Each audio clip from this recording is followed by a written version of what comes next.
Assalamu alaikum rahmatullahi wa barakatuhu. Children, today we are going to start chapter number 8 Metallurgy of Science and Technology 1 Standard 10. Children, Earth was born about 4.5 billion years ago.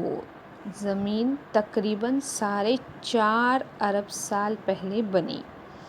Various formative processes have been taking place in the core of the earth and its surroundings since its creation till today. जब से ज़मीन बनी है तब से लेकर आज तक बहुत से प्रोसेस अमल ज़मीन के अंदर या तह में और अतराफ़ में वाक़ हो रहे हैं. These have resulted in the formation of various ores, liquids and gases, जिसकी वजह से मुख्तलिफ ओर्स, मादनियात, लिक्विड्स और गैसेस वजूद में आई हैं. Now the next point is physical properties of non-metals.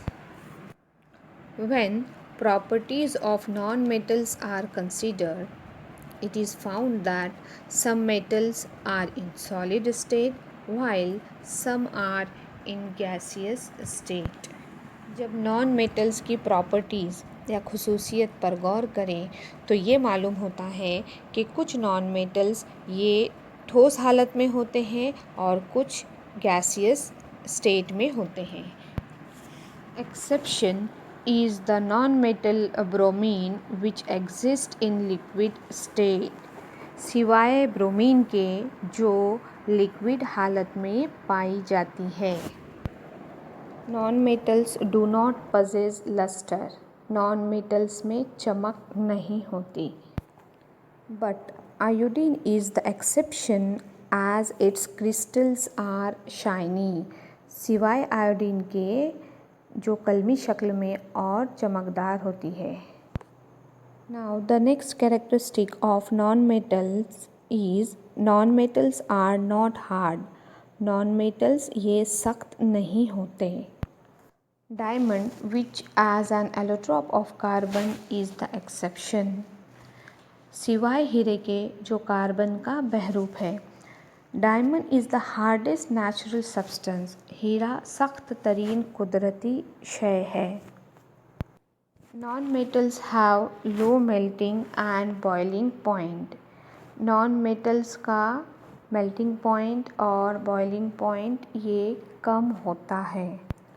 Non metals are bad conductors of electricity and heat. Non metals ये heat, हरारत और बर्क़ की गैर मौसिल होती हैं. Graphite, an allotrope of carbon, is an exception as it is a good conductor of electricity. सिवाय ग्रेफाइट के जो कार्बन का बहरूप है ये बर्क़ का उम्दा मौसिल है. Now we move on next topic, that is chemical properties of metals. Metals are reactive.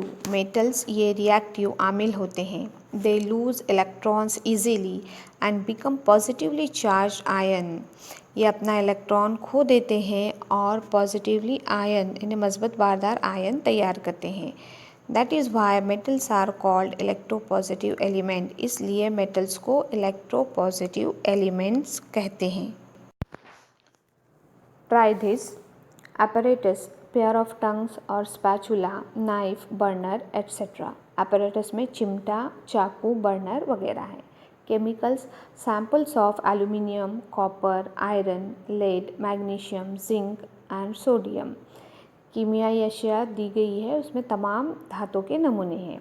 Procedure: hold the sample of each of the above metals at the top of the flame of a burner with the help of pair of tongue और spatula. जो धातु के नमूने दिए गए हैं वो चिमटे की मदद से उसको बर्नर के शोले के ऊपर पकड़ना है.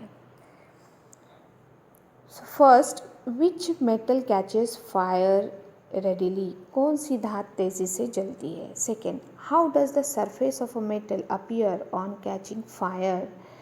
जलने के बाद धात की ऊपरी सतह किस तरह दिखाई देती है?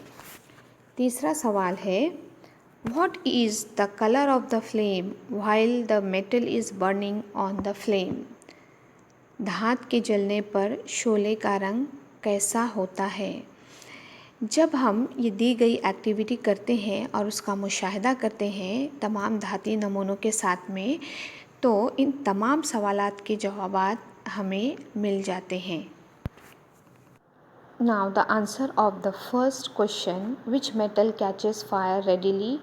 So answer is sodium metal catches fire readily. Second, how does the surface of the metal appear on catching fire? तो उसका आंसर है the surface of the metal appears blackish on catching fire. Third, what is the color of the flame while the metal is burning on the flame? Its answer is when metal burns in the flame turns blue. This overall activity is known as combustion of a metal. Now the remaining part of this lesson we will continue in the next video.